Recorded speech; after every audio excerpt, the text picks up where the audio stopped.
KBP news Rajasthan. नमस्कार, आप देख रहे हैं केबीपी न्यूज राजस्थान।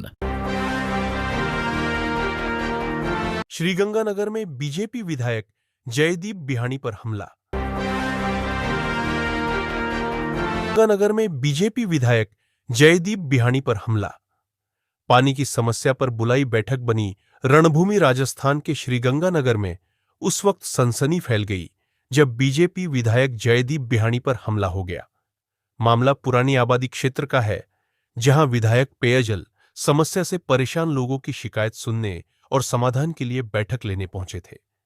लेकिन हालात अचानक बिगड़ गए और बैठक के दौरान ही हंगामा खड़ा हो गया। देखते ही देखते माहौल तनावपूर्ण बन गया और विधायक पर हमला कर दिया गया। घटना की सूचना मिलते ही पुलिस और प्रशासनिक अधिकारी मौके पर पहुंचे और हालात को काबू में किया। फिलहाल पुलिस पूरे मामले की जांच में जुटी है और इलाके में अतिरिक्त सुरक्षा व्यवस्था तैनात कर दी गई है। इस घटना के बाद शहर में राजनीतिक हलचल तेज हो गई है और सुरक्षा व्यवस्था को लेकर कई सवाल खड़े हो रहे हैं। मन में अफसरशाही किस कदर हावी हो चुकी है, इसका ताजा उदाहरण आज विधायक सेवा केंद्र श्रीगंगानगर में देखने को मिला, जब श्रीगंगानगर के विधायक जयदीप बिहानी ने शहर में पानी की समस्या को लेकर अधिकारियों को सेवा केंद्र में बुलाया तो सेवा केंद्र रणभूमि बनता दिखाई दिया और अधिकारियों ने आते ही विधायक पर हमला कर दिया। श्रीगंगानगर में बीजेपी विधायक जयदीप बिहानी पर हमला। पानी की समस्या पर बुलाई बैठक बनी रणभूमि। राजस्थान के श्रीगंगानगर में उस वक्त सनसनी फैल गई जब बीजेपी विधायक जयदीप बिहानी पर हमला हो गया। मामला पुरानी आबादी क्षेत्र का है, जहां विधायक पेयजल समस्या से परेशान लोगों की शिकायत सुनने और समाधान के लिए बैठक लेने पहुंचे थे। लेकिन हालात अचानक बिगड़ गए और बैठक के दौरान ही हंगामा खड़ा हो गया। देखते ही देखते माहौल तनावपूर्ण बन गया और विधायक पर हमला कर दिया गया। घटना की सूचना मिलते ही पुलिस और प्रशासनिक अधिकारी मौके पर पहुंचे और हालात को काबू में किया। फिलहाल पुलिस पूरे मामले की जांच में जुटी है और इलाके में अतिरिक्त सुरक्षा व्यवस्था तैनात कर दी गई है। इस घटना के बाद शहर में राजनीतिक हलचल तेज हो गई है और सुरक्षा व्यवस्था को लेकर कई सवाल खड़े हो रहे हैं। देखिए हमारी खास रिपोर्ट केबीपी न्यूज राजस्थान पर। जी विधायक महोदय, क्या घटनाक्रम हुआ पूरा? आप सब लोग जानते हैं कि L&T का काम करने का जो तरीका है, चाहे वो सीवरेज को लेकर के हो, चाहे वो पानी की लाइन डालने को लेकर के हो, निहायत घटिया स्तर का। और उन्होंने सारे शहर को सीवरेज के नाम पर खोद के छोड़ दिया। पानी की लाइन को डालने के नाम पर लोगों की पानी की सप्लाई बंद कर दी। जनता लंबे समय से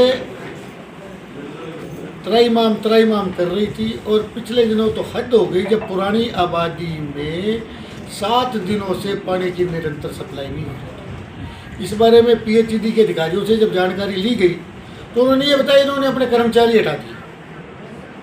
L&T वालों ने जिनको पानी की सप्लाई कर रही है उन्होंने अपने कर्मचारी भी हटा दिए। कल आप जानते हैं रात को लोगों ने दुखी होकर के 2 बजे तक इनके कर्मचारियों को रोके रखा, सिर्फ उनको छुड़वाने के लिए कि उन्होंने थोड़ी बहुत पानी की सप्लाई शुरू की। इस समस्या से निपटान के लिए आज सुबह एक बैठक बुलाई गई थी जिसमें PHED के अधिकारी और L&T RUIDP के अधिकारी भी आने थे। 9:30 बजे एक्सीएन PHED ने RUIDP को और L&T को फ़ोन करके कह दिया भी आप 11 बजे विधायक सेवा केंद्र पहुंच जाएं, हमसे जो सहयोग चाहिएगा हम देंगे, बाकी पानी की व्यवस्था को दुरुस्त करो। आज ये हालात है तो आगे गर्मियों में क्या होगा। PHED के अधिकारी श्री किशन धारीवाल AN राइट 11 बजे यहाँ दफ्तर में आ गए। उन्होंने 3-4 बार RUIDP के दफ्तर में फ़ोन किया, L&T के दफ्तर में फ़ोन किया। वो तो यहाँ से 200-500 मीटर दूर ही उनका दफ्तर है, गगनपथ डाकखाने के सामने। लेकिन वो नहीं आए। उन्होंने उनको ये जवाब दिया भी जरूरत होगी तो MLA खुद हमें फ़ोन कर देगा। मैंने भी उनको फ़ोन किया, उसी फ़ोन पर मैंने उनको कहा भी आप आओ, मीटिंग तो करनी पड़ेगी। उसके बावजूद भी लगभग 20 मिनट तक वो लोग यहाँ नहीं आए। मैं आखिरकार मैंने कहा भी वो नहीं आ रहे तो अपने चलते हैं। मैं जैसी गाड़ी में बैठा वो पीछे से आ गए। गाड़ी से उतरते ही मैंने उनको इस बात का उलाना दिया कि भी आपको जनता के बारे में कोई चिंता है कि नहीं है, या जनता अपना तरीका कोई और अपनाए। इतना कहते ही एएन बैरवा उसने अपना हाथ मेरे ऊपर छोड़ दिया, जिससे मेरा चश्मा भी टूट गया था और मेरी आँख के नीचे चोट भी है। तो जब ये हालात हैं तो आप खुद अंदाज़ा लगा लो कि एक एमएलए तक इनको हमला करने की हौसला बढ़ गया, तो ये किस स्तर का काम हुआ है, किस स्तर का नहीं हुआ है। इन्होंने गंगानगर को एक मजाक बना लिया क्या? गंगानगर मजाक नहीं है। हमला करने वालों को गिरफ्तार कर लिया गया? गिरफ्तार कर लिया, उनके खिलाफ एफआईआर दर्ज हो रही है। बिल्कुल। कौन कौन लोग थे सर? हाँ जी, कौन कौन लोग थे इसमें? शहनवाज जो एलएनटी की तरफ से प्रोजेक्ट मैनेजर है वो, और आरयूआईडीपी का एएन बैरवा, नाम मेरे को नहीं पता, बैरवा पता है। ये आदमी अधिकारियों की तरफ से भी ये बात आई है, मोनिंदर जी ने भी शिकायत की है, इन्होंने एक्सीएन पीएचडी को भी कुछ नहीं समझ रखा। अपना उल्लू सीधा कराने के लिए अभी अधिकारियों ने सबके एडीएम साहब के सामने बताया उनको पैसे देने की ऑफर की हुई है।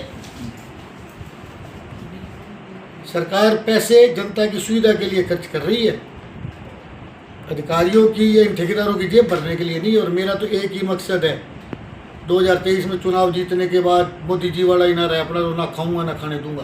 तो ये कॉर्पोरेट मोनोपोली नहीं लग रही आपको एक तरह की? अब सारी मोनोपोली टूट जाएगी, जनता जाग गई है बस। इस खबर के प्रायोजक है ड्रीम कैचर टूर और ट्रेवल्स। अब आप ऊपर दिए गए नंबर पर संपर्क कर यात्रा का आनंद उठाएं और गर्मी की छुट्टियां का शानदार आनंद लें।